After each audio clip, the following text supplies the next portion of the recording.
Okay, so we're switching it up. We're going against PK here, and this matchup can be a bit problematic and a bit of a tough one because they play Fog Blades, and we don't, at the moment I'm not main decking any back rate as in the previous builds. So I'm thinking to myself, okay, well I have droplets for like any board, right? So that's fine. But the Fog Blades, that's another story. So that can be problematic. So I go first. I open up. You love going first. You just love going first. So you can approach this hand, I guess, however you see fit, depending on how you're feeling that day. If you're paranoid of like a particular hand trap, you might do something different. But this is just like, oh, this is the standard play you do. Overtake, Kaligo, this. If that fails, summon, and then so on and so on. Because that gives you the cash for the mill, and then yeah, depends how RNGesus you feel. Okay, so I add this, and I'm like, at this point, I'm like, okay, he has nothing. Rezo, anything? No? Okay, go for the cash ruler. And this is a bit different as well. I rarely do this play, but it's something you can do and consider because you want to make sure you get the start synchron in graveyard, because there's times where like even now I'm like, why the heck did I not sync with the Stardust? And it's on field and I can't trigger the trail, and it's like, oh my god. So to make it librarian, bring back, trigger the doppel, get a few draws. 1, 2, 3. Here we go. Draw tactics. So if you like, I don't know, like Lightning Beard me or something, I don't know. I have talents. If you're not a talent, I draw droplets. So if I get droplet on myself, I can at least fight back with my own droplets. And he scoops because he doesn't want to give away what he's playing, which is smart. You don't want, because you know you can't win the thing.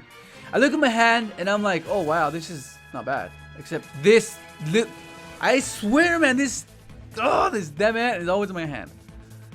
So right here, I'm waiting for. Okay, so with PK, I know the only way they can negate the evenly is with Goon. So I'm gonna just save this for the Verte, because if I just imprint the Verte, I just go evenly, and then I can somewhat survive, you know? Because I like, it's kind of hard to like imprint them like right here. If I go imprint Rusty here, then he just goes Verte, and then like he goes Goons, and this is pretty much dead. So I was waiting, and then he goes to the Verte, which is what I was hoping for, right? And then he goes, I go cost. And then I'm like, okay, well, it's not Goons, but it's still Phoenix Enforcer, so he can dodge the what's gonna call it, the evenly, by popping his Phoenix Enforcer and popping his Fog Blades to have like resources to not be that hurt by that impacted by the evenly. So I was like, okay, I have to just do this. But then that puts me in a vulnerable position versus Appaloosa, which is something I didn't really like. I was like, oh man, Appaloosa's gonna be quite. Then he goes Apple. I'm like, oh my god.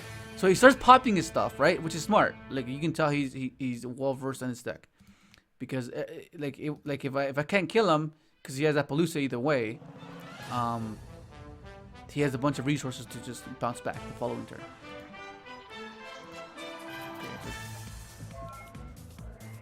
He draws the Bureau.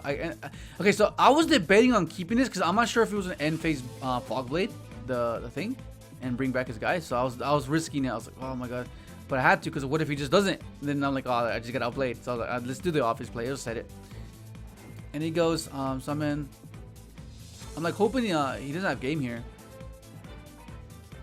He goes, attacks. And you can tell he's being conservative with the evenly. He thinks like I have another evenly, so that's why he didn't search for the, unless he's out of Fog Blades, then okay.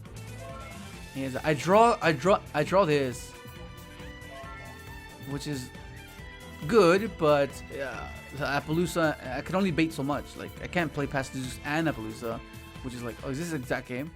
The exact game. Yeah. So that imperm at the beginning was kind of like, oh, it's gonna be mediocre.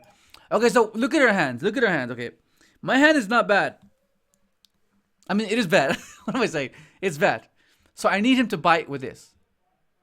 For this, right?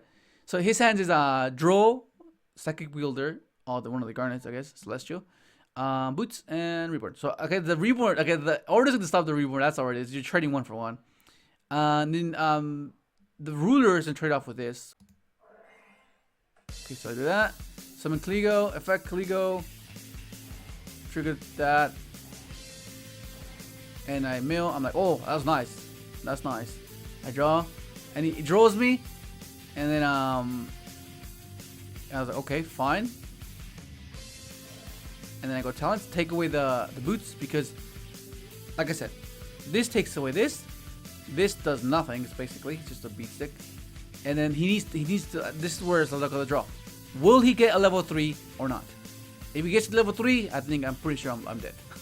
But here we go. Let's hope that order 6. And he draws Dark Ruler, and I'm like, okay, so I know one unknown card. So I was like, I couldn't have telegraphed it more, but letting him keep the reward. I just couldn't.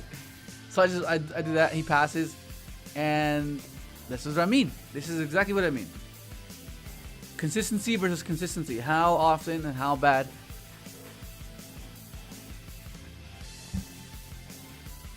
Oh, this is like the best feeling.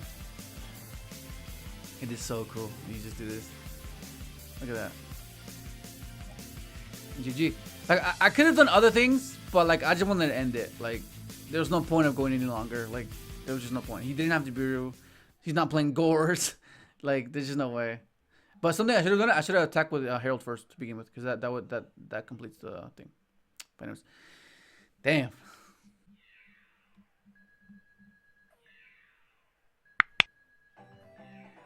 Dude.